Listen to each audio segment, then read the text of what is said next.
10 லட்ச கடனும் அடையும் ஒரே ஒரு கைப்பிடி துவரம்பருப்பு போதும். செவ்வாய்க்கிழமையில் இதை மட்டும் செய்யுங்கள். நம்மளுடைய கடன் பிரச்சனை அனைத்தும் தீர்வதற்கு இந்த ஒரு விஷயத்தை மட்டும் நீங்கள் கண்டிப்பாக ஃபாலோ பண்ணுங்கள். அது எவ்வளோ லட்சம் கடனாக இருந்தாலும் சரி, அந்த கடன் முழுவதுமே அடைந்துவிடும். அப்படிப்பட்ட ஒரு சக்தி வாய்ந்த தாந்திரிக பரிகாரம் தான் நம்ம இந்த பதிவில் பார்க்க போகிறோம். அது மட்டும் இல்லை, அனைத்து மதத்தினருமே செய்யக்கூடிய ஒரு எளிமையான விஷயம் இந்த பதிவில் உங்களுக்கு ஷேர் பண்ணுறேன். கடன் பிரச்சனை இருக்க அனைவருமே இதை ஒரு முறை நீங்கள் செய்து பாருங்கள். கண்டிப்பாக அந்த கடன் அடைக்கிறதுக்கான பண வரவு உங்களை தேடி வர ஆரம்பிக்கும். அந்த கடனும் நீங்கள் சீக்கிரமாகவே அடைக்க ஆரம்பிச்சிருவீங்க. இந்த பதிவில் நம்ம செவ்வாய்க்கிழமையில செய்ய வேண்டிய முக்கியமான விஷயம், அது மட்டும் இல்லை, கடனை சீக்கிரமாக அடைக்கிறதுக்கான நிறைய டிப்ஸ் பதிவில் பார்க்க போகிறோம். ஸோ கண்டிப்பாக வீடியோ யூஸ்ஃபுல்லாக இருக்கும். ஸ்கிப் பண்ணாமல் ஃபுல்லாக பாருங்கள்.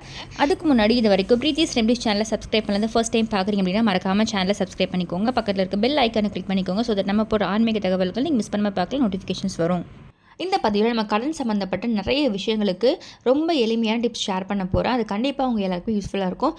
நம்ம ஏதோ ஒரு சூழ்நிலை காரணமாக கடன் வாங்கிட்டு இருப்போம். அந்த கடனையும் நம்ம திருப்பி அடைக்கிறதுக்காக மறுபடியும் இன்னொரு இடத்துல கடன் வாங்கி அந்த கடனை அடைச்சிட்ருப்போம். ஸோ வட்டி கட்டுறதுக்கு வட்டி வாங்குறது, ஸோ இந்த மாதிரி வட்டிக்கு மேலே வட்டி, இந்த மாதிரி எல்லாமே ஒரு சிலர் நம்ம பண்ணிகிட்டு இருப்போம். அது மட்டும் இல்லை, நம்ம எதிர்பாராத சூழ்நிலை காரணமாக தான் கடன் வாங்கியிருப்போம். வேணும்னே கடன் வாங்கணும் அப்படின்ற எந்த ஒரு நிர்பந்தமும் இருக்காது.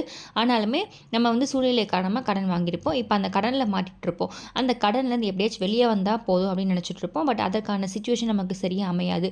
அப்போது நம்ம இந்த கடன்லேருந்து எப்படி சீக்கிரமாக வெளியே வருது அப்படின்னு பார்த்தீங்கன்னா, முதல் விஷயம், நீங்கள் மறுபடியும் கடன் வாங்காமல் இருக்கணும். ஆல்ரெடி இருக்கக்கூடிய கடனை சீக்கிரமாக அடைக்கணும் அப்படின்னு சொல்லி மைண்டில் நீங்கள் ஃபிக்ஸ் பண்ணணும். அடுத்து நம்ம செய்யக்கூடிய இந்த தாந்திரிக பரிகாரங்கள் இது எல்லாமே கண்டிப்பாக உங்களுக்கு யூஸ்ஃபுல்லாக இருக்கும். இந்த கடன்லேருந்து மாட்டிகிட்ருக்கோம், அந்த கடன்லேருந்து வெளியே வரணும்னு நினைக்கிறவங்களுக்கு இந்த விஷயங்கள் நீங்கள் தொடர்ந்து செய்து பாருங்கள். சீக்கிரமாகவே அந்த கடன் பிரச்சனைலேருந்து முழுவதுமே நீங்கள் வெளியே வர ஆரம்பிச்சிருவீங்க. அதற்கான பண வரவு உங்களுக்கு தேடி வர ஆரம்பிக்கும். ஸோ முதல் டிப்ஸ் பார்த்தீங்கன்னா, நம்ம கடன் அடைக்கணும் அப்படின்னு நினைக்கிறவங்க செவ்வாய்க்கிழமையில் செவ்வாய் ஓரையை கரெக்டாக பயன்படுத்தணும். ஸோ இது ஒவ்வொரு செவ்வாய்க்கிழமையும் செவ்வாய் ஓரை அப்படின்றது காலையில் 6 to 7, மதியம் 1 to 2, இரவு 8 to 9 இந்த நேரங்கள் தான் செவ்வாய் ஓரை. ஸோ நீங்கள் வாங்கியிருக்கக்கூடிய கடனில் அதில் வட்டி கட்டக்கூடாது, அசல் கட்டணும். அசலில் ஏதாச்சும் ஒரு குறிப்பிட்ட தொகையை நீங்கள் இந்த செவ்வாய் உரையில் தொடர்ந்து அடைச்சிட்டே வாங்க.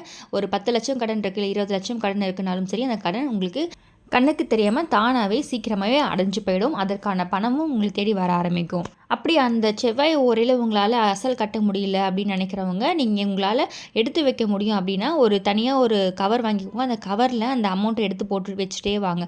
இப்போ ஹவுசிங் லோன் இருக்குது அப்படின்னா உங்களால் அதில் ஆன்லைனில் பே பண்ண முடியும். அசல்னா ஹவுசிங் லோன் அந்த மாதிரி கட்டலாம்.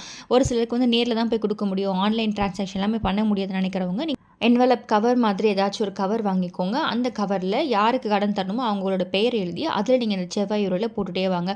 ஒரு 10 ரூபாய் இருந்தாலும் சரி, அந்த அசல் அப்படின்னு சொல்லிட்டு நீங்கள் அதை எடுத்து வைங்க. அந்த கடன் அடைக்கிறதுக்கு உங்களுக்கு கண்டிப்பாக உங்ககிட்ட வருமானம் வர ஆரம்பிக்கும். ஸோ இது அடுத்த டிப்ஸ்.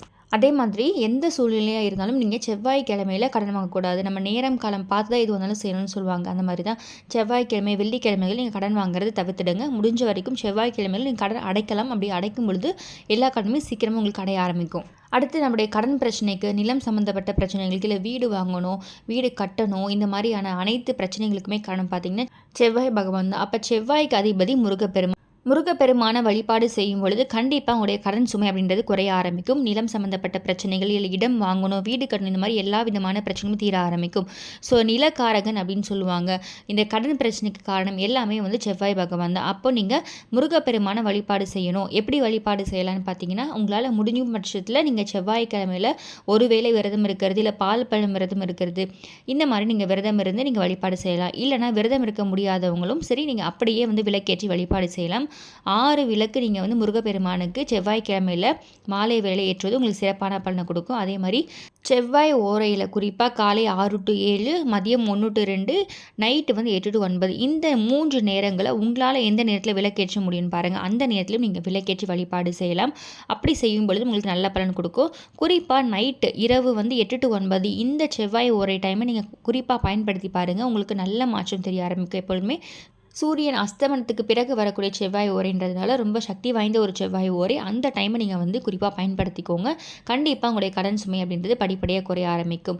ஸோ இப்போ இது எல்லாமே ஒரு டிப்ஸ். அடுத்து நம்ம இப்போ துவரம்பருப்பு சொல்லியிருந்தோம். துவரம்பருப்பை பயன்படுத்தி எப்படி நம்மளுடைய கடன் பிரச்சனை தீர்க்கலாம் அப்படின்னு பார்த்தீங்கன்னா, முதல்ல நீங்கள் வழிபாடு செய்கிறீங்க, இல்லை வீட்டில் விளக்கேற்றி வழிபாடு செய்கிறவங்க அப்படின்ற பட்சத்தில் நீங்கள் ஒரே ஒரு கைப்பிடி துவரம்பருப்பு, இல்லை 1 ஸ்பூன் அளவு துவரம்பருப்பை உங்களுடைய வலது கையில் வச்சுக்கோங்க. மனதார வேண்டிக்கோங்க, முருகப்பெருமான உங்களுடைய கடன் தீரணும்னு சொல்லி வேண்டிட்டு அந்த துவரம்பருப்பை அப்படியே ஒரு பவுலில் போட்டு முருகப்பெருமான படத்துக்கு கீழே கால் இருக்கும் பார்த்தீங்களா, அவங்களுடைய பாதத்தில் நீங்கள் வச்சுருங்க.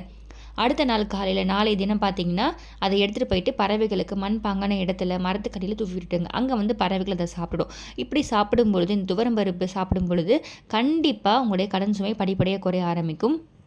இப்போ வந்து நான் வேலைக்கெலாம் போயிட்டு வரேன், என்னால் வந்து விளக்கேற்றி வழிபாடு செய்ய முடியல அப்படின்னு நினைக்கிறவங்க, நீங்கள் ஜஸ்ட்டு துவரம்பருப்பு ஒரு கைப்பிடி எடுத்துக்கோங்க. முருகப்பெருமானை மனதார வேண்டிட்டு பூஜை அறையில் அப்படியே ஒரு பவுலில் போட்டு வச்சுருங்க.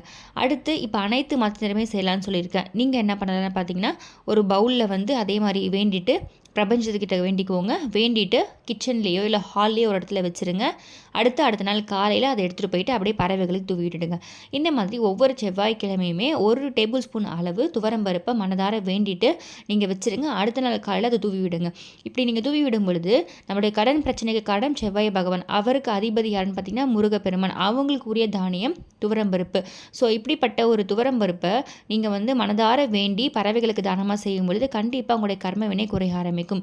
நம்முடைய கடன் பிரச்சனை இது எல்லாத்துக்குமே காரணம் யாரு சொல்லியிருக்கேன். அதே மாதிரி நம்முடைய கர்ம வினையும் ஒரு விதமான காரணம் தான். நம்முடைய கர்ம வினை குறைய தான் நம்ம இந்த பிறவில நம்முடைய கஷ்டங்கள் எல்லாமே தீரும். அது வந்து கடனாக இருக்கலாம், இல்லை மனது சம்மந்தப்பட்ட பிரச்சனைகளாக இருக்கலாம்.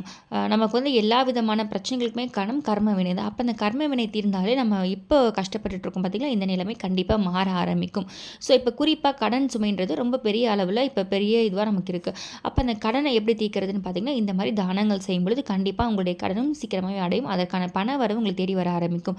இப்போ இதை மட்டும் செஞ்சுட்டு நம்ம சும்மாவே இருக்கலாம், ஆட்டோமேட்டிக்காக கடன் அடைன்னு வெயிட் பண்ணக்கூடாது. நம்முடைய உழைப்பை நம்முடைய முயற்சியை கண்டிப்பாக செஞ்சுட்டே இருக்கணும். அதில் 200% உங்களுக்கு வெற்றி கிடைக்க ஆரம்பிக்கும்.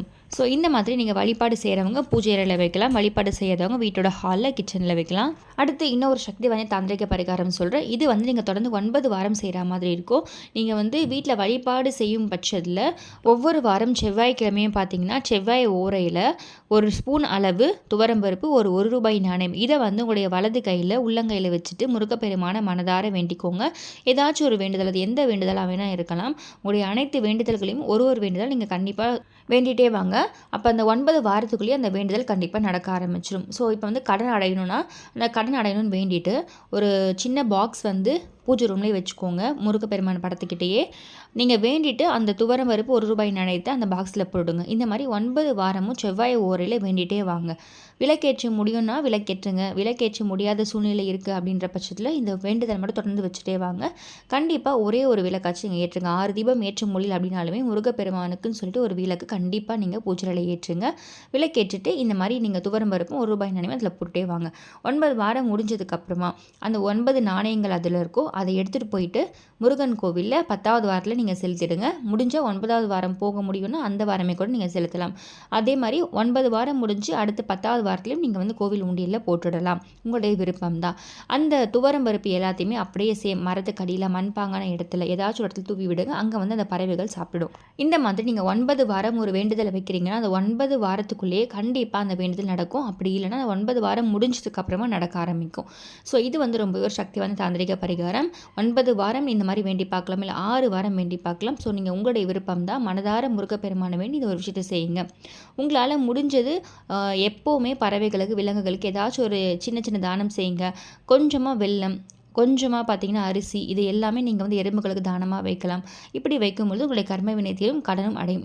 இந்த பதிவு பிடிச்சிருக்குன்னா மறக்காமல் பிரீத்திஸ் ரெமிடி சேனலை சப்ஸ்கிரைப் பண்ணிக்கோங்க. பக்கத்தில் இருக்க பெல் ஐக்கானை கிளிக் பண்ணிக்கோங்க. ஸோ தட் நம்ம போகிற ஆன்மீக தகவல்களை நீங்கள் மிஸ் பண்ணாமல் பார்க்கலாம், நோட்டிஃபிகேஷன்ஸ் வரும். மீண்டும் இன்னும் நல்ல பதிவு உங்களை சந்திக்கிறேன். நன்றி.